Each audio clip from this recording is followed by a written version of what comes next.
A Spy Called James: The True Story of James Lafayette, Revolutionary War Double Agent.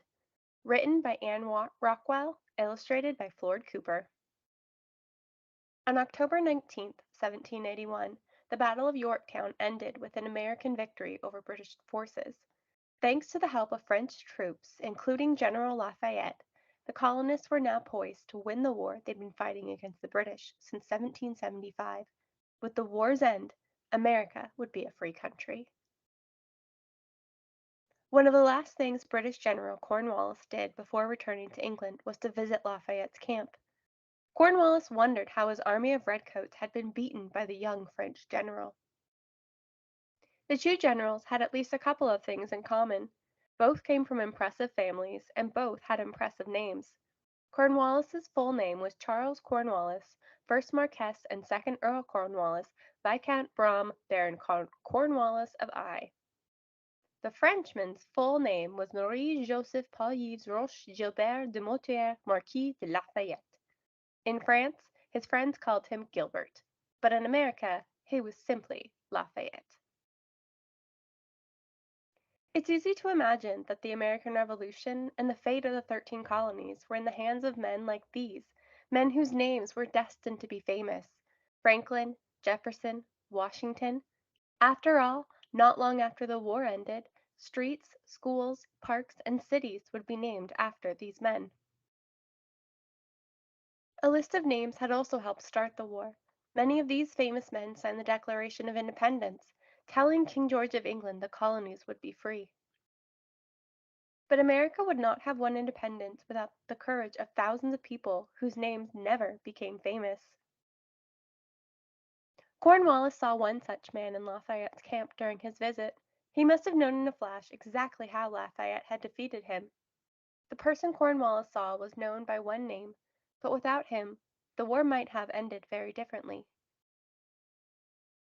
His name was James, and he was enslaved by a Virginia tobacco farmer named William Armistead. James heard that an enslaved man could be granted his freedom by fighting for the colonies. James was interested, and in 1781 Armistead allowed him to join Lafayette to help defeat the British. James was sent to serve under the French general with names to spare. Soon after, James was ordered to spy on the most infamous name in American history. Benedict Arnold began the Revolutionary War on the side of the colonists.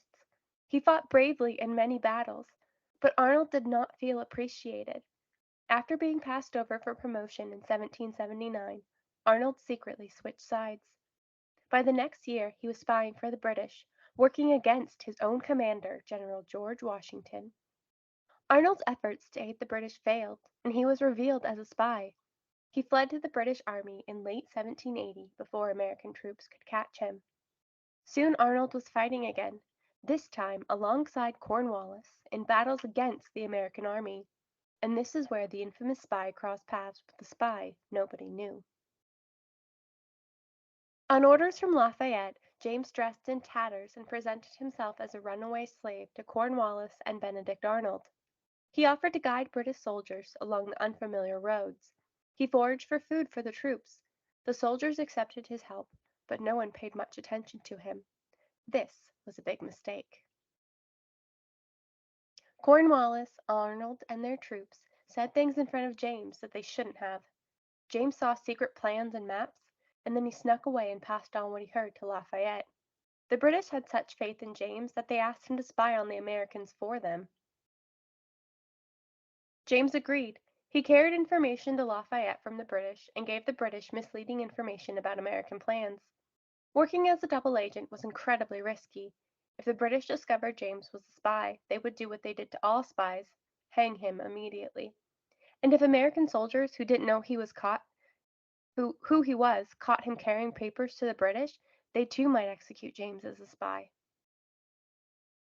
But James was never caught. Within a year, the information he passed to Lafayette allowed the colonial army to trap Cornwallis at Yorktown.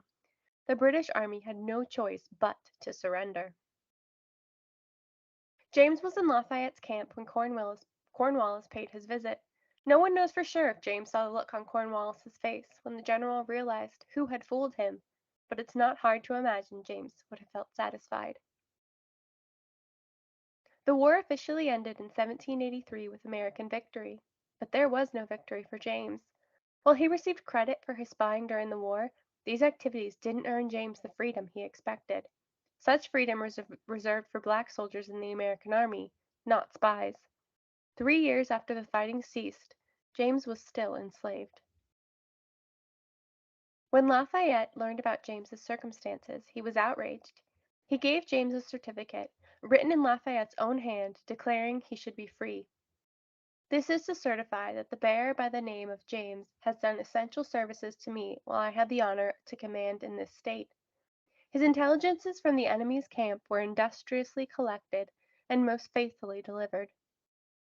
He properly acquitted himself with some important commissions I gave him, and appears to me entitled to every reward his situation can admit of. Done under my hand, Richmond, November 21st, 1784. Lafayette.